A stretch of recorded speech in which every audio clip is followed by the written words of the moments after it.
apan kita gintirok, gin pagkaorusa, para maghatag hin pagdayaw haiya.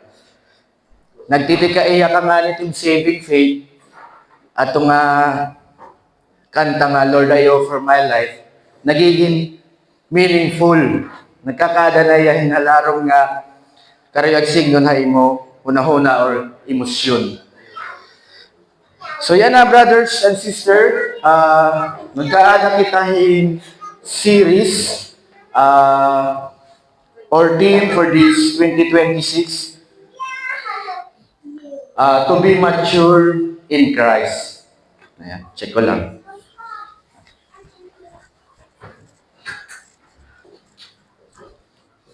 Okay. So, mapapansin niyo ang amato naton ko picture seed flower on tiny. Okay, yung seed on tayo ya. As tikat ko na ang flower. Ang seed na represent on tayo as baby Christian or new believers. And then amato nga ano yung mga flower is na-signify as mature Christian. So, nakita natin scripture passage and aton theme for 2026 na ang desire ni God for His people is to be mature nga dakan Kristo. Okay? Amon desire ni God.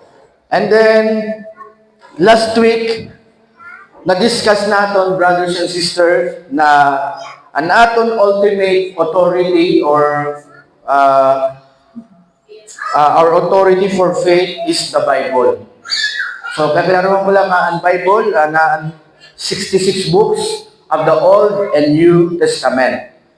So, pero diri lot ka rin signal, brothers and sisters, at ibang resources, diri na ya helpful. Helpful lagi hapon ang ibang resources, like Westminster Shorter Catechism. Pero naton ka rin signal nga ang Bible ang naton authority, bisan na naton catechism naton gikukuha nga resources, kinahanglan tikang iya Bible ang iya content. Okay? So, ito naton final authority, ang Bible na kinahanglan itaton standard, itaton pagtuo, ngayon pagdayaw, pag-glorify ang Ginoo, natikang Bible. Which is ito nga pag-glorify ang Ginoo, as siya ito naton main purpose ito aton kinabuhi. Yan ang liwat nga kulog, pag-iistoryahan naton ang being ni God. Ano yung being, nature, or essence. So, ano ba, what He takes pleasure in? Ano ba nakakalipay? Ano ba desire ni God? According niya being through the scripture. So, yan ang kulog, mga kabarugyap kita, pagkaadahin, pag-intindi, ano liwan ang nakaka-displease with God.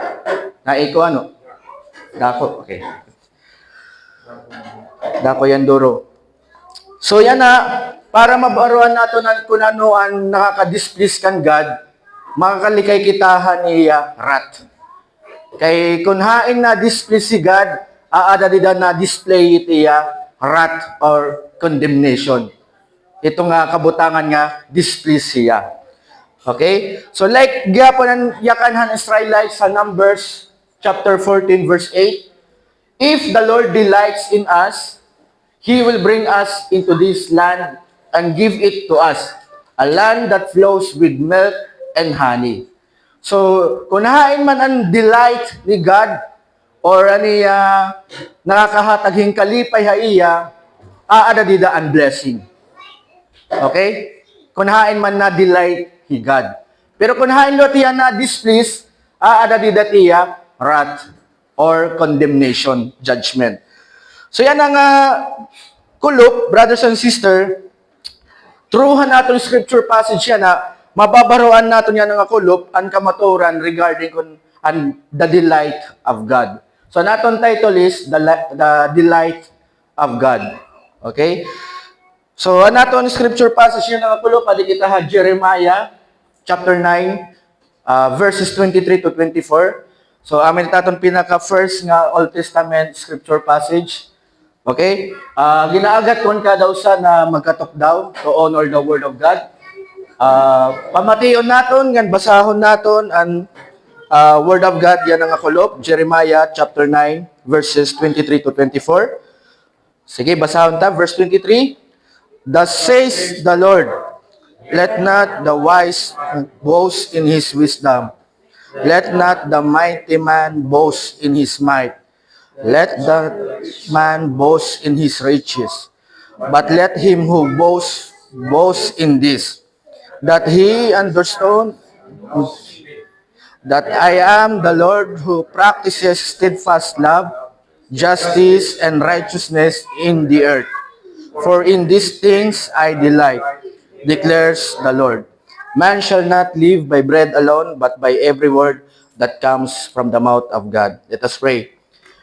Dear gracious Father in heaven, we glorify you, we honor you because you are sovereign, and loving, and holy, Father. Father, thank you for the grace that you have given to us, that you allow us to gather, to give praises to you, and to be blessed from your word.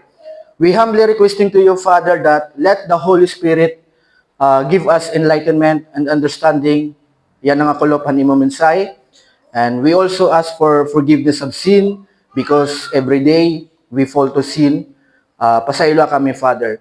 And let this moment, Father God, na ikaw ang maging sentro, ikaw ang makakarawatan honor and glory. Praise to you, Father. Waray katapusan. We pray this in Jesus' name. Amen. Sige, kalingkod kita. Thank you. So yan ang kulop. Na itatong sermon yan ang kulop. May da mga pakayana nga mababaton like pakayana, what does mean the thus says the Lord? So ano ba at karigsigon ng thus says the Lord? What does the Lord prohibit men from being boastful in their wisdom, might, and riches? Why does the Lord command men to boast in understanding and knowing Him? And lastly, na question, what does it mean that he practices steadfast love, justice, and righteousness in the earth? So, amin ito taton mga magkakadang baton niyan, hininga mga questions. Ang aton scripture passage, nagtikang iya Book of Jeremiah. So, ini nga Book of Jeremiah, gingaran ini from the prophet Jeremiah. Okay? Prophet Jeremiah. So, Jeremiah, usay gyapon niya nga priest at ito nga time. Ngayon, ang kariyag signunhan Jeremiah is the Lord exalts. Okay? Ang meaningan Jeremiah, the Lord exalts. So, ano saan mga key teamhan ini nga book is the God's sovereign. Okay? Sovereign power to plant and uproot nations. Ang matunusan mga team ini nga book of Jeremiah.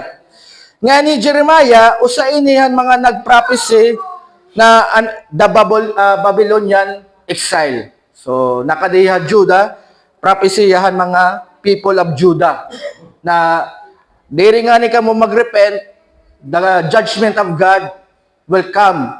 So, ama to natabuha era, umabot era ang judgment ni God, na-experience na era ang judgment ng wrath ni God. So, truhan, pagsako pa erahan Babylon, na exile hera. So yan ang ini nga aton prophet, iya niging expose hansalahan people of Judah ngan Israel. Okay? An era evil things, wickedness, ngan idolatry. Amon era gin expose ni prophet Jeremiah. Yan ang ini prophet Jeremiah, brothers and sisters, diri ni popular aniya message. Unpopular ini ang message ni Jeremiah. So yan na, tungod nga unpopular hiya, kay tungod aniya kadab-anan niya message is judgment, repentance, exposing hansin han people of Judah, so unpopular hiya. So tungod dito na niya messages na masakit, okay, kay tungod manggod na judgment of God, calling for repentance. So, haros tanan nga level nga tao na opposite, na kontra na kan Jeremiah. Okay? So, tungod dito nga nakontra na hira kan Jeremiah, makadamong ka beses ang life ni Jeremiah na nga to ha, kadilikaduhan. Okay, kay diri man gud nalilipay na ang tawuhan message ni Jeremiah. Siya na ini nga book ni Jeremiah, aning first edition, iinigin dictate, haniya assistant or matatawag naton scribe, para compile, para surat, hi Baruch. So, iba nga Baruch han liti Samara, ngaran na niya scribe or assistant Baruch. So, ditahan 605 BC, dito yan nagtikang. So, kaya niya nagkadang iba-ibang nga edition. Kasi aniyaw sa, for example, aniyaw sa nga letter, naghatag yan letter para han king, han Judah. Okay? At dito pagudan content han letter ito nga iyaging padara para nga tunhadi han Judah, exposing the sin han king pati ang iyang mga tao, and then calling them to repent. Tapos judgment. So anong ginhimuan king han surat ni Jeremiah, iyaging sunog ang letter ni Jeremiah iya. So pagkabaro ni Jeremiah naging sunog ang iya letter, naghimo iya otro. Kung ano man ang iyaging surat dito han king, iba luwat nga edition. Ngan ini nga book of Jeremiah na natapos siya more or less 50 years, 5 decades. Okay, so diri ini nga book of Jeremiah, diri ni na-publish in 1 year la. Almost 50 years natapos ang book of Jeremiah. So yan na amin itong niya book na contain oracles of judgment, calling for repentance. Ngayon may daghihapon oracles of promising a preserved remnant. Jeremiah also confronted false prophets. So may mga false prophets gihapon ang time ni Jeremiah who preach peace and prosperity. Later on, makikita natin kung ano niya confront, which caused many to resist the message of Jeremiah. So, ameton background na natin scripture passage and book of Jeremiah. So now, let us dive in na natin scripture passage and verse, which is Jeremiah chapter 9, verse 23. So, makikita natin verse 23, brothers and sisters, nasring didi, haniya first sentence, thus says the Lord. So, ini nga word nga, thus says the Lord, ini nga message ni aton scripture passage, and words nga adadidahan aton scripture passage yan na, valuable ini, very valuable. Kaya ano? Because they were very the word of the Lord. Directly, a message from God, naging surat ni Jeremiah. So, tungkol dito, very valuable ini na mga words nga aniriya na itaton scripture passage. It is from our God. Okay? The very word of our God. So, yan na, and the Lord din ang karigsig nito, Yahweh. Usahan mga name na gin-reveal ni God kan Moses. Okay? Nga nagpakita hi God through the burning bush kan Moses.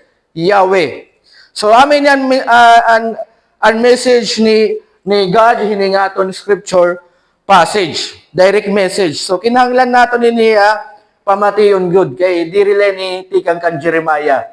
Kundi tikang good din kan Yahweh. Hanaton Ginoo. Thus says the Lord.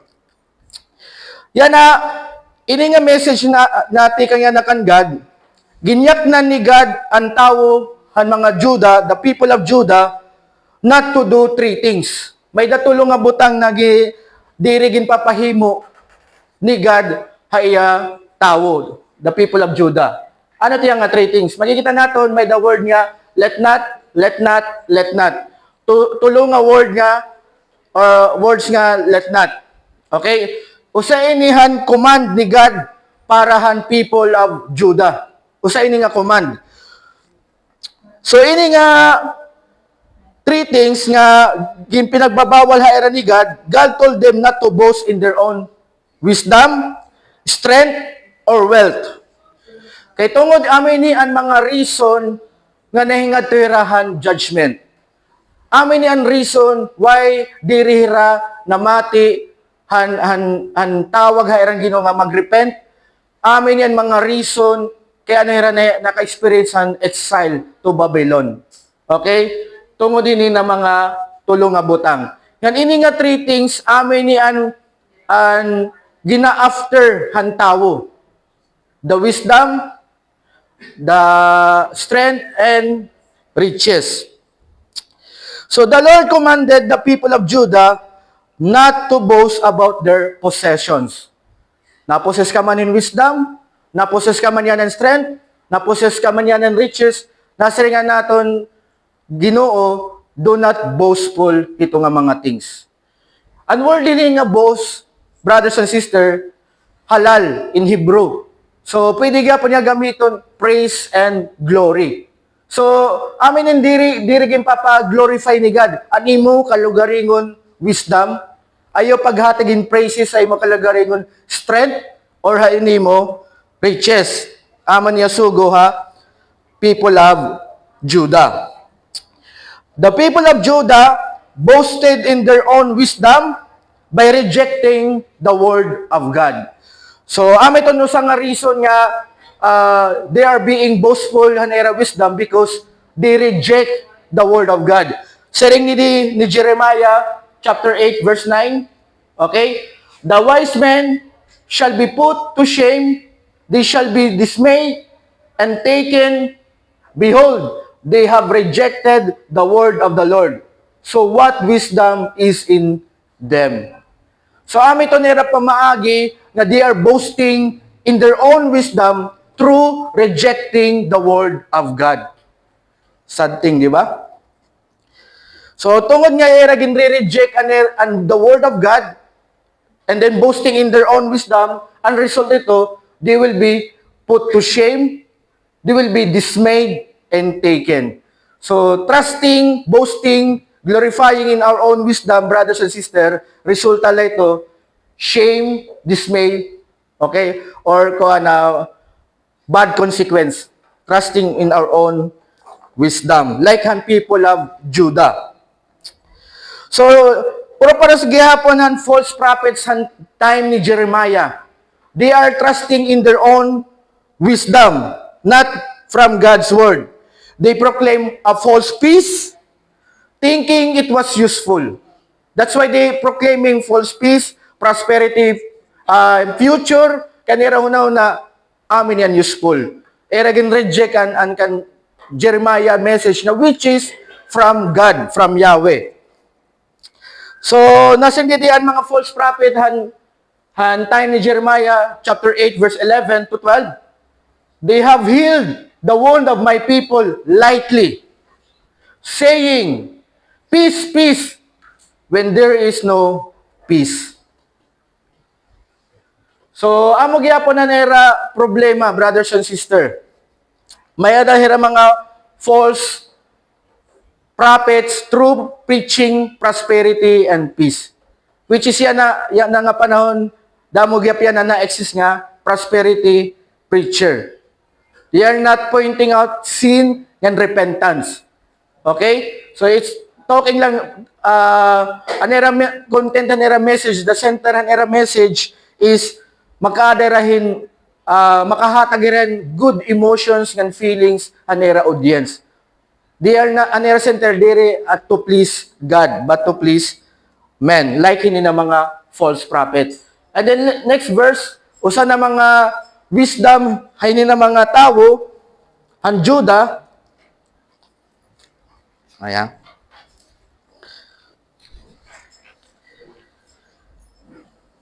Nasa nila verse 12, were they ashamed when they committed abomination? No. They were not all ashamed. They did not know how to blush, therefore they shall fall among the fallen. When I punish them, they shall be overthrown, says the Lord. So yan na makikita natin, brothers and sisters, ini nga era wisdom, na era gimbubo, sa era kalugaringon ng wisdom, nagdaraha era nga magbuhatin abominable acts without shame. Amin nga, abomination. So ano ba yung mga abomination nga ada dito sa Bible? An abomination is homosexual. Okay? So, paano natin nasan nga homosexual? Nasan dito sa Leviticus chapter 18 verse 22. Nagsugo Yahweh, han people, han Hebrew, Okay? Kasi nga di, you shall not lie with a male as with a woman. It is an abomination. Strong disgust and hatred. Nandidiri ito higad. Hate ito ni God, ito nga homosexual. Because it is contrary itiya design parahan human. Okay? Makuri kita nga kuha nga tao, iibaw nato ng design na ginhatag ato ni God.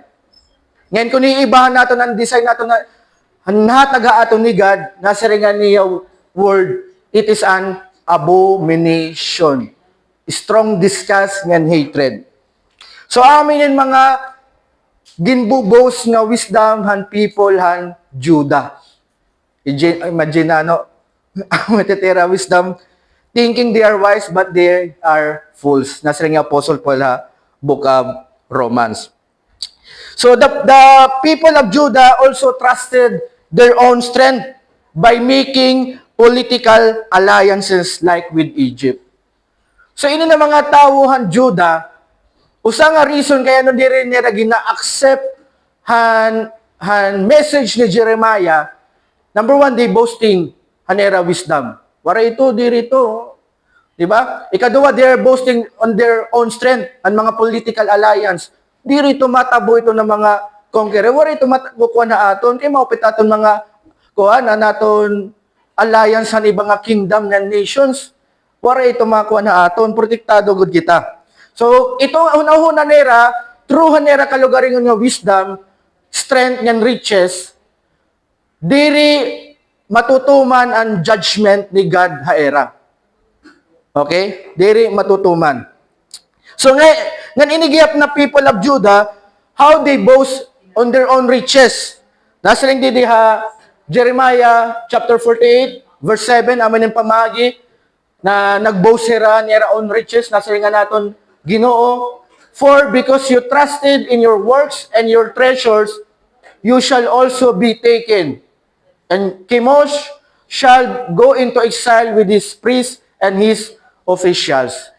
So amit on reason na nakayakan he Lord na let not wise man boast in his wisdom and in his own riches.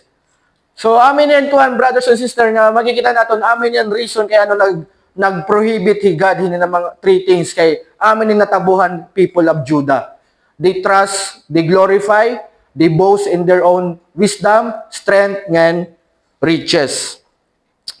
Huna nila, everything is fine. Diba? Ang riches na era na experience, huna nila nga, the era and favor ni God. Even though they forsake the commandment of our Lord. So, amatera, huna-huna. The Lord is displeased with people who boast about what they have apart from Him. So, God is displeased. Amin yung mga displeased ni God, those people who boast in their own wisdom, strength, and riches apart from God. Amin itong hindi displeased ni God. So, natong first point, we must not boast in our own wisdom, strength, and riches. Mainom naman natin, brothers and sisters, ang parable na ginhatag ni Jesus, rich. Parable about the rich fool. Okay, nasa nga ang rich fool ng parable ni Jesus nga may daniya barn, mabildian durudako nga barn. Okay? So nasingid ang verse 19 Luke chapter 12 regarding ang rich fool. And I will say, amin niyakan ng rich fool, ang parable ni Jesus Christ. I will say to my soul, soul, you have ample, enough, goods laid up for many years. Relax, eat, drink, be merry.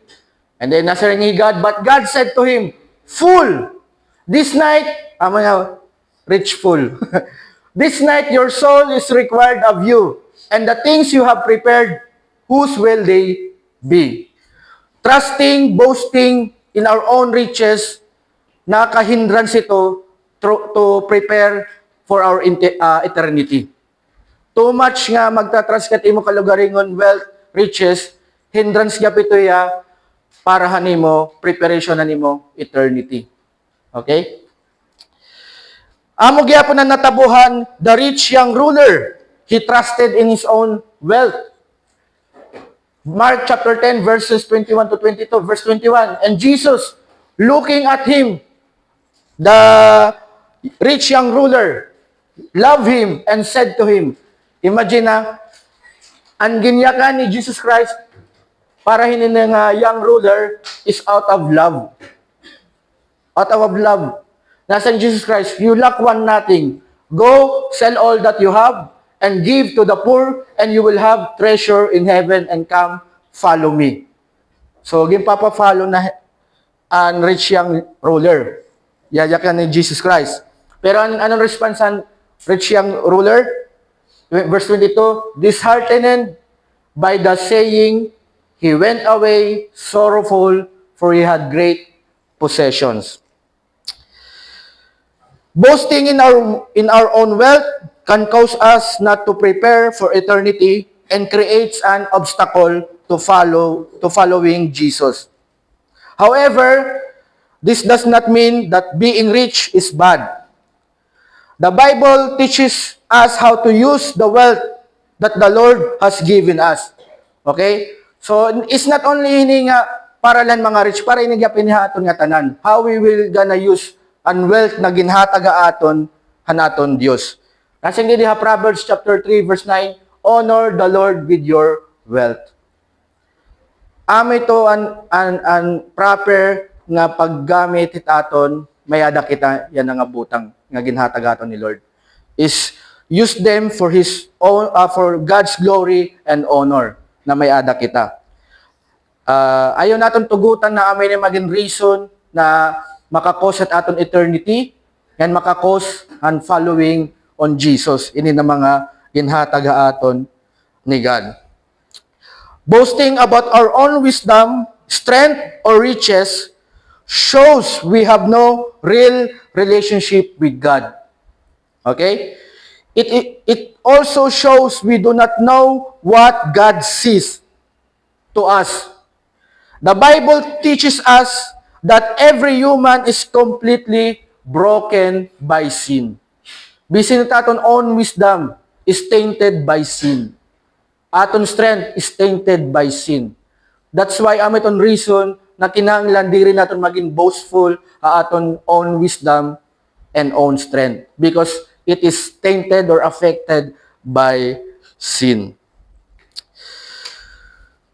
Okay pa ka mo? So yan na, ito dirigin pa prohibit ni God hay ang mga tao. Three things. Boastful in own wisdom, strength, and riches. Pero nagpakita liwatan natin scripture passage in alternative or different way nga paano natin ipiplease si God. Okay? Hanaton last verse natin scripture passage, verse 24, but let him, alternative, okay? But let him who boast in this. So amin ni dapatan magiging boastful niya mga tao. Amin yan manner that he understand and knows me. So amin ton command ni God. This is a command. It tells us we should boast only in knowing God. This is also what the Lord wants to His people. Boasting, giving glory, giving praises that we understand and we know God. Now, which is among gyapon ni ang ginyakan ni Apostle Paul, a church in Corinth. Makaduha niya ginyakan ini. 1 Corinthians chapter 1 verse 31. 1 Corinthians. So that as it is written, let the one who boast in the Lord. 2 Corinthians, 1 Corinthians 2. 2 Corinthians, ikaduha na niya letter to the church in Corinth, chapter 10, verse 17. Let the one who boast in the Lord. This is very important for believers, brothers, because the Apostle Paul wrote it twice. Important ini nga command or exhortation na tikang kanggad nga, let us be boastful in the Lord. understanding and knowing the Lord. Yan, nakikita natin yung scripture passage from Jeremiah chapter 9, verse 24. Nasa nga that he understand and knows me, that I am the Lord who practices steadfast love, justice, and righteousness in the earth. So yan na makikita natin, brothers and sisters, ang aton Diyos, ginsugo niya ang people of Judah to boast in understanding and knowing that He exercises steadfast love, justice, and righteousness in the earth. So as pagyakan ni Lord, hininga verse na I am the Lord who practices steadfast love, justice, and righteousness, as siya ito't iya description. It iya attributes. He performs steadfast love, justice, and righteousness. The description aton God. Naya. God shows steadfast love. So ano ba steadfast love didi? In other word, goodness, kindness, and faithfulness. Makikita natin na God tikang katikahan through the scripture, God shows goodness and kindness. Hantay nga nag-folly Adam, diba? Warehirabado, even do na nakasalayra, tagaan lagi perambado. Hantay han Noah's flood, even though ang mga tao evil, growing wickedness, more and more, He preserved an humanity. Wari niya po uhan tao. Diba? Preserve humanity through Noah's family. Okay? So, ito papakita niya goodness. So, also gihapon han time ni Jeremiah. Nagpakita gihapon ni God in steadfast love, kindness and goodness Israel ng Judah. He did not completely destroy His people. Nasa niya dito Jeremiah chapter 5 verse 18, but even in those days, judgment, the exile, the pagconquerheran Babylon, declares the Lord, I will not make full end of you. So, wari niya po uhan Israelites ng Judah. Okay? That is showing niya steadfast love. Diri niya again po. Para sa gihapon nito atong brothers and sisters, we are all sinners, deserve to hell. But because of His steadfast love, of His kindness, mayada nakaambit kitahan salvation through Jesus Christ, believing in the gospel. Diba? Na Jesus Christ na matahiya para natong sala, nabanaw yan na nalingkod yan na hantuan naton Diyos amay. Nga command and gospel, believe on Jesus. Accept Jesus Christ as the Lord and Savior, as your personal Lord and Savior. O sa ito pagpapakitahan, steadfastness ni God haaton. Amen? So yan na naton last verse nga passage, makikita natin na ang location where God performs steadfast love, justice, and righteousness in the earth. So, ginpapakita nga diyan sovereignty ni God. So, before kita may nga ang sovereignty ni God, nasa rin din natin verse nga, the Lord performs justice and righteousness. So, He performs justice by judging the world. So, how He perform justice? Through judgment. He is a judge. Okay, so nagpapakita ito nga, He perform justice showing na He is universal judge. He is the judge of all. Okay?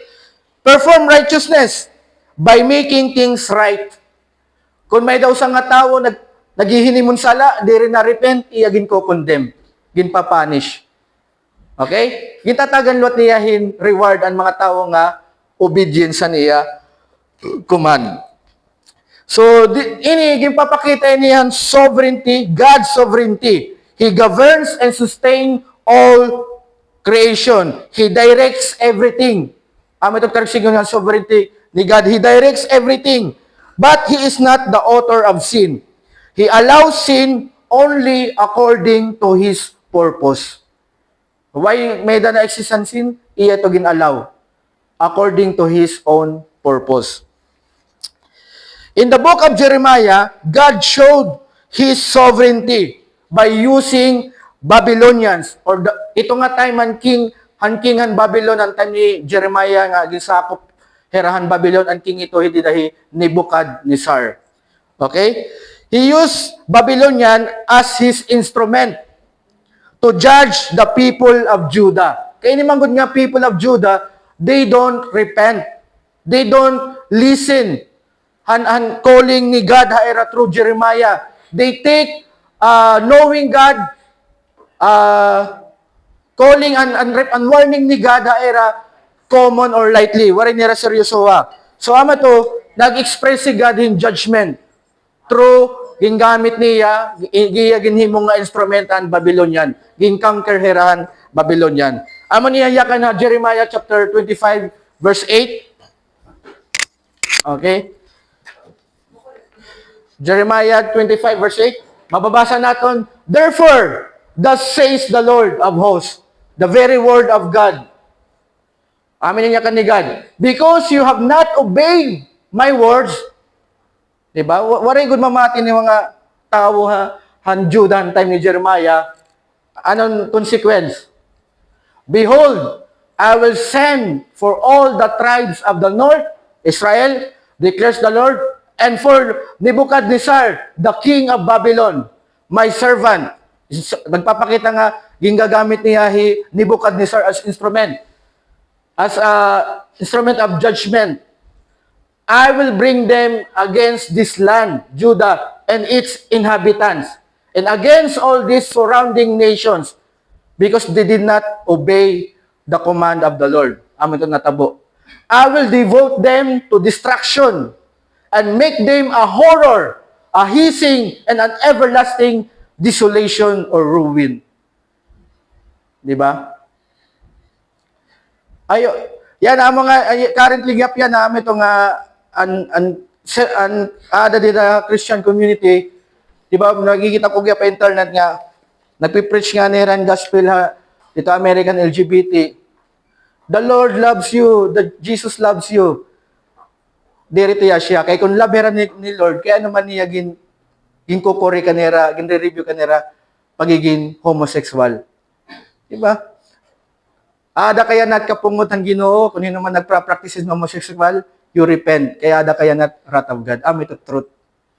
Okay? So amin niya, yes, God is love, but God hates sin. God is holy. Okay? Ito tuwan niya. Next verse, ang matatabupahan people of Judah, moreover, I will banish from them the voice of mirth, joy, voice of joy, the voice of gladness, the voice of the bridegroom, and the voice of the bride, the grinding of the millstone, and the light of the lamp. Grabe ni nga, ruin ang matatabuhan people of Judah. Verse 11, this whole land shall become a ruin and a waste, and these nations shall serve the king of the Babylon 70 years. So iyaging judge, the Lord judge the people of Judah because warera magrepent, iyagyap i-judge ang Babylon. Okay? So nasa ni the next verse. Then after 70 years are completed, 70 years lang, steadfastness of love, goodness, waray niya ginhimo nga forever na magsuffer ang people of Judah. Tagan lang niya in limited time. Okay? Naatoy condemnation ni God for only 70 years. So yan after the 70 years are completed, I will punish the king of Babylon and that nation, the land of the Chaldeans, for their iniquity. Itong reason kaya nang niya ipapunish kay mga pagan ini. Okay, Gentile. For their iniquity, declares the Lord, making the land an everlasting waste. I will bring upon that land all the words that I have uttered against it. Everything written in this book, which Jeremiah prophesied against all the nation. And last verse, for many nations and great kings shall make slaves even of them, and I will recompense them according to their deeds and the work of their hands. So, makikita natin nini nga verses, haniya judgment, Ang location siya, nanay, people of Judah. Na nga to ng Babylon, na nga to ng many nation and great kings. So, di pa pakita dito ang sovereignty ni God, ang universal judgment ni God, na He is God of all. Diba? He at na-control hiningatanan. He directs all things. Diba? All creation, all people subjected to God's judgment. Amen? So, ito tinasinisari nga, fear the Lord. Ang karisigunar fears, have reverence. Diba? Kung nagunaw, kita liwat nga, diba? Kung nagunaw na kita, magsayop nga niya ako, talagsa nahadlok kita kasi na taton padis. Saglit di kita nagbubuhatin maraw, kay nahadlok kita tiya kasi na. In the same way, amo gyapin ni. Magpakita kitan kahadlokan kasi nahan Dios. Amen? The Lord delights in those who understand and know Him, for He performs steadfast love, justice, and righteousness in the earth. So, naton last point, we must boast in knowing God who practices steadfast love, justice, and righteousness in the earth. Ini nga sovereignty ni God naging pakita in the book of Jeremiah, asya gihapon kan Jesus Christ. Gipapakita digap didian divine nature ni Christ, na He is also sovereign. Nasa ni Jesus Christ sa Matthew chapter 25 verse 31 to 32, when the Son of Man, Jesus Christ, comes in His glory, and all the angels with Him, then He will sit on His glorious throne. Sovereignty. Before Him will be gathered all the nations, and He will separate people one from another as a shepherd separate the sheep from the goats. Ito ka sovereign in Jesus Christ. Usang nga person ni Christ, He is God, He is divine. Okay? Ngayon natin passage, ini nga, ang Bible, nagtututdo talaga ang God's sovereignty. Isaiah chapter 46 verses 9 to 10. Remember the former things of old, for I am God, and there is no other. I am God. Waray na ibang Diyos, yagudla. And there is none like me. Declaring the end from the beginning, and from ancient times, things not yet done. Saying, my counsel shall stand, and I will accomplish all my purpose. The sovereignty of God. Ephesians chapter 1 verse 11, in Him, in Christ, we have obtained an inheritance, having been predestined according to the purpose of Him who works all things. Sovereignty ni God, according to the counsel of His will. Everything, kung ano man natatabo, creation din hababawan kalibutan, tikang gintugutan nito ni God, matabo. According to His own will. We must follow God's command to boast in knowing Him because He is sovereign. We cannot boast in our own wisdom, strength, or wealth because this cannot save us from His judgment. If we do not obey Him, like the people of Judah during the time of Jeremiah. Itong example. Diba? Una-una nera, anera own wisdom, era own strength, riches, mapupugnan ang sovereignty ni God. Kung gaano man ito ka-secure na imo strength, for example, yan ang mga engineer, kung ano man ito kaupayhan imo design, kadamo nga mga pundasyon na imo gibutang kahilarong, pagkaburto ng Ginoo nga maguguba talaga tiya. Amen? Para sa Titanic, di ba? Ang naghimuhan Titanic. So, ito reason, brothers and sisters. The Lord spoke to the people of Judah. He told them He was displeased by their boasting about their possessions. He said, He delights when they understand and know Him. The God who shows steadfast love, justice, and righteousness, He shows His sovereignty by governing all creation. As said in Micah chapter 6 verse 8, He has told you, O man, what is good, and what does the Lord require of you, but to do justice, and to love kindness, and to walk humbly with your God. So, ito din papabuhat aton ni God. To do justice, trabaho man, negosyo, eskwelahan, paano man nga butang, do justice, do love kindness, and to walk humbly with your God. Our God takes no pleasure in people who boast about themselves, but He takes pleasure in those who understand and know Him. The God who practices faithfulness, justice, and righteousness in the earth. As Proverbs chapter 3 verses 5 to 6, trust in the Lord with all your heart, and do not lean on your own understanding. In all your ways, acknowledge Him, and He will make straight your paths. So, aminin naton bigay diya na nga kulop hanaton sermon.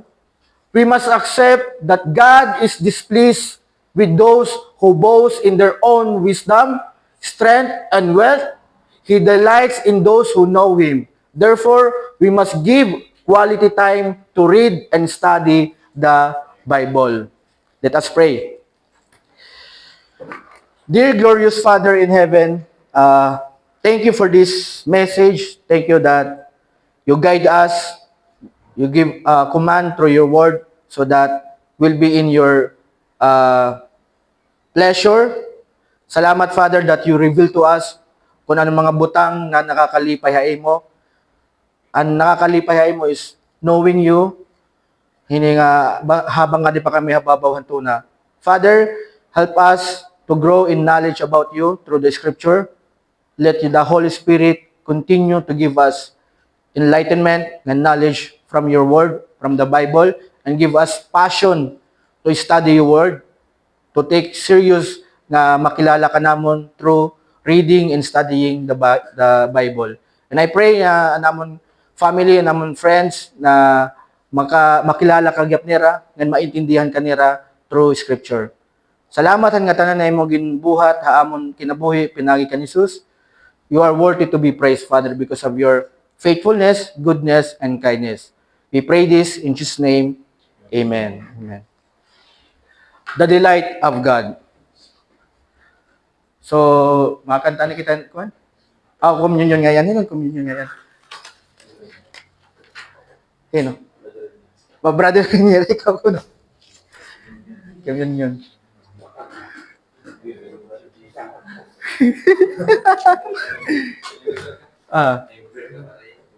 Waray. Sige, ako lanay. So, brothers, let's take hand communion. Okay? So, ipagkuha na ikamon kuha hand cup and bread.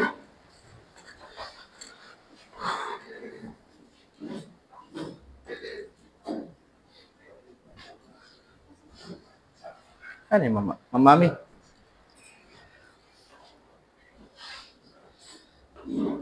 Mapalayon ako. Manay, pindot ko na ito dili. Pagkasunod na dila, pindutin mo lang, one click lang tayo. Para maiba. Balyada na siya dili. Oo. Toto biniya 26. Ano man? Click lang tayo. 23, 24, 25, 26. Ayaw na i-click. Time na lang tayo para di ko malipan. 23, 25. May 24. Ano sila? 23 ana ya. Kaya ka na bread ng wine? Kuha ni gani. Thank you. Okay, thank you. Pwede na? Tanan? Sino? Si Mamami. Mamami? Palihog daw.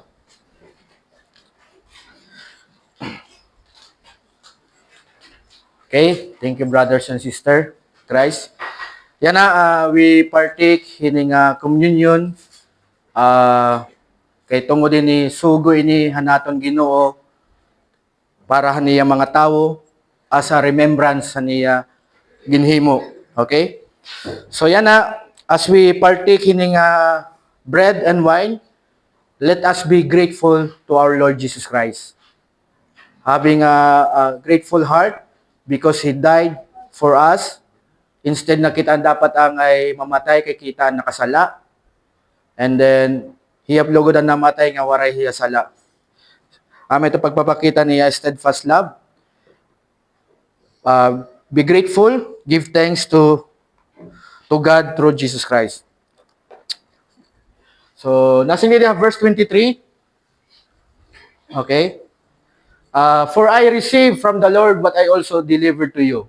That the Lord Jesus on the night when He was betrayed took bread. Next verse. 24. So 23, He took bread. So, inihunaw-unaw nato as we take hininga bread, let us remember and sacrifices ni Christ na nakasulat sa scripture nga He experienced injustice, a terrible suffering, and then humiliated. Okay? Instead, kita dapat maka-experience kita untan mag-atubang. So, let's partake.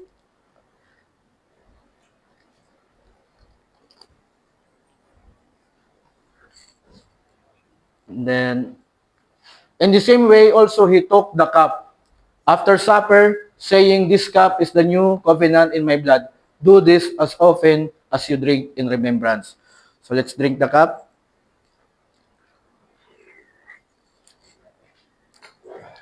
Then, last verse, 26. For as often as you eat this bread and drink the cup, you proclaim the Lord's death until He comes. Let us pray. Lord Jesus, thank you for your kindness, amazing love, because through your love, you died for us, so that we will be receive salvation, being redeemed from the sin, from the curse and wrath of God. Thank you na ginilob nimo and humiliation and suffering. Thank you han nimo ginbuhat. And I pray ni nga imo ginbuhat through in the gospel, ma-preach ni, masarang ini, ma-proclaim ini ha ibang nga tawo. Use us, Father, para pag-proclaim ang gospel. We pray this in Jesus' name. Amen.